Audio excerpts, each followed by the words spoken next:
مشکل وقت ہوتا ہے، کیمرہ مین جا کے ایک مائک پکڑ کے لوگوں کے پاس چلا جائے. آزاد کشمیر کے پرائم منسٹر الیکٹ بارو نے فرنٹ پیج پہ لکھا جادو کی وجہ سے وہ کر کے تو اس کو پرائم منسٹر بنا. نومبر اور دسمبر کے مہینوں میں اپوزیشن احتجاج کرتی ہے. فوج اور ہمارا ISI کو بھی اپنا ٹائیگر فورس بنانا چاہتا. ان کا جادو ٹونا سکسیسفل ہے. اہم ترین تقرریاں کرنے کے لیے ہی کیوں استعمال ہوتے ہیں؟ وہ اس چیز کے لیے استعمال کیوں نہیں ہوتے کہ عوام سے مہنگائی کا بوجھ کم کیا جائے؟ عرس ہوتے ہیں، چرس پیتے ہیں اور اس کے بعد چلے جاتے ہیں. یہ مہنگائی کا ایٹم بم ہے جو حکومت نے چلایا ہے. این سے عثمان ہے، عبدالقیوم ہے، تو این سے عمران ہے، تو اب یہ پھر کیا ہے؟ اپوزیشن کو بھی اکٹھے ہو کے اس حکومت سے جان چھڑانے کے لیے ایک مشترکہ حکمت عملی اختیار کرنی ہوگی. میں جب اس کو جادو ٹونا کہتا ہوں تو بڑے ناراض ہوتے ہیں.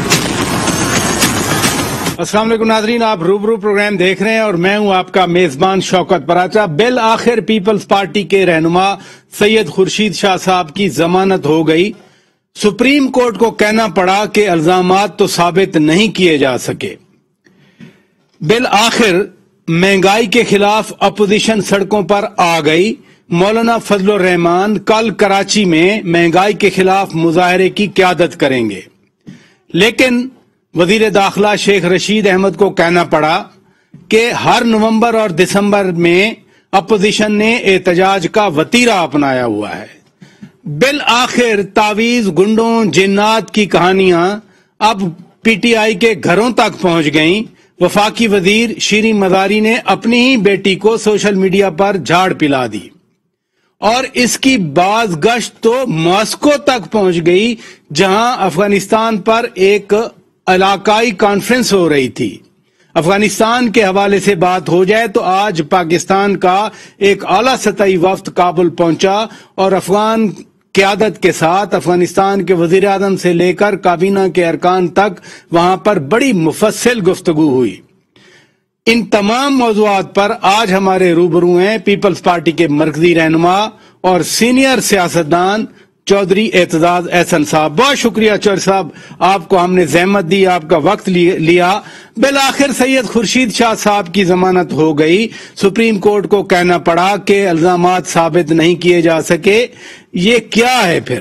یہ آپ کے پروگرام میں ہی میں نے ایک دفعہ ذرا تفصیل سے بات کی تھی اور سختی سے بات کی تھی کہ یہ کیا وجہ ہے کہ خورشید شاہ جو کہ جس کی کافی بزنس پہلے سے ہے اور اس کی اراضی جات بھی پہلے سے ہیں، اور یہ نہیں کہ وہ کل وہ یہ جو پروپیگنڈا کرتی ہے جو بھی ہو، حزب مخالف ہو، ہماری جو مخالف ہو، وہ کوئی ایسا چھوٹا شخص نہیں تھا. جب وہ ایم پی اے اور ایجوکیشن منسٹر ہوئے سندھ کے 1988 میں، جی ان کا ایک مقام تھا پہلے سے بہت اور بزنس تھی. اب انہوں نے ایک مطلب ان کی جو فرم ہے کنسٹرکشن فرم، اس نے ایک ایئرپورٹ تک بنائی ہوئی ہے. وہ ایک بڑی وہاں ان کی مقامی بڑی فرم تھی. تو الحمدللہ یہ عدالت کو بھی محسوس ہوا اور الحمدللہ ضمانت بھی ہو گئی، کیونکہ ایک بڑا غلط امپریشن یہ بھی جا رہا تھا کہ اگر آپ جنوب سے آپ میں ڈومیسائل ہے آپ کی، تو آپ کو عدالت سے کوئی داد رسی نہیں ملتی. لیکن اگر آپ کی شمال سے اور خاص کر پنجاب کی ڈومیسائل ہے اور آپ بھی لیڈر آف دی سابق لیڈر آف دی اپوزیشن ہے یا سابق وزیر اعظم ہے، تو آپ کو بڑی جلدی ریلیف ملتی ہے اور بڑی انوکھی ریلیف ملتی ہے. ایسی انوکھی ریلیف ملتی ہے، آپ کو داد رسی ہوتی ہے کہ آپ لندن میں بیٹھے ہوئے ہیں، گو مجرم ہیں آپ، پر عدالت کے احکامات اور عدالت کی وساطت سے آپ بیٹھے ہوئے ہیں. پہلے اگر نہیں تھے، اب تو ہیں ہی، کیونکہ اب جو فیصلہ کیا ہے ان کی ضمانت کی درخواست پہ میاں نواز شریف کا جو آخری فیصلہ ہے، وہ فیصلہ یہ ہے کہ ان کی درخواست ضمانت کی یا ملک سے باہر جانے والی یا استثناء عدالت میں پیش ہونے کے لیے سے وہ تو ڈسمس کی جاتی ہے، وہ درخواست ڈسمس اور اپیل ڈسمس آن میرٹس. لیکن اگر جب وہ آئیں جی وین ہی کمز، مطلب یہ بھی اس کی ثوابدید ہے نواز شریف کی، جب بھی وہ آ جائیں عدالت میں پیش ہو جائیں تو وہ درخواست دے سکتے ہیں کہ ان کی درخواست کی اثر نو سنوائی ہو اور میرٹس پہ سارے کیس کی ہو. چوہدری صاحب آج تو شاہ صاحب کی ضمانت ہو گئی، اسحاق ڈار کے خلاف جو باتیں کی گئی تھیں اس پر معافی مانگ لی گئی، اور برطانیہ میں نیشنل کرائم ایجنسی، برطانیہ کی نیشنل کرائم ایجنسی والے کیس میں عالمی سطح پر میاں شہباز شریف کو کلیئرنس مل گئی. تو پھر تو میاں شہباز شریف صحیح کہہ رہے ہیں کہ احتساب کا یہ ڈرامہ اب زمین بوس ہو رہا ہے. یہ کم از کم میں ایک دم آپ کو عرض کر دوں، یہ دوسری دو باتیں جو آپ نے کہی ہیں یہ تو بالکل غلط ہے.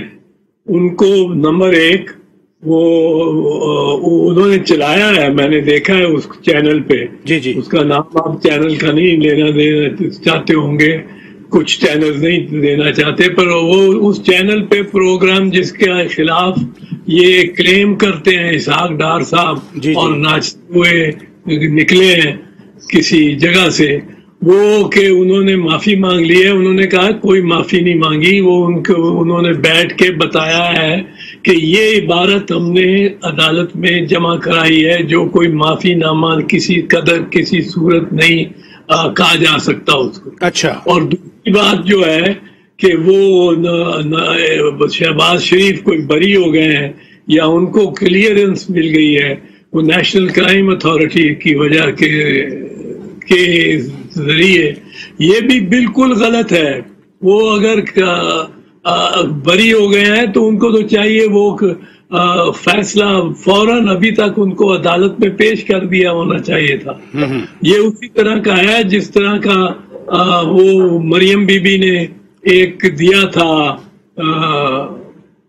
وہ جو ویڈیو تھا ارشد ملک کے بارے میں اور اس سے متعلق، وہ آج تک کسی عدالت میں پیش نہیں کیا گیا. یعنی جو چیز آپ عدالت سے چھپا لیں لیکن پریس کو دکھائیں یا میڈیا کو دکھائیں یا لوگوں کو دکھائیں اور کہیں یہ میرے پاس پروانہ ہے بریت کا، وہ اگر بریت کا پروانہ ہے تو لے جائیں عدالت میں، جس عدالت میں بھی کیس چل رہا ہے کیس چل ہی نہیں سکے گا، کیس ختم ہو جائے گا اگر بریت کا پروانہ ہے.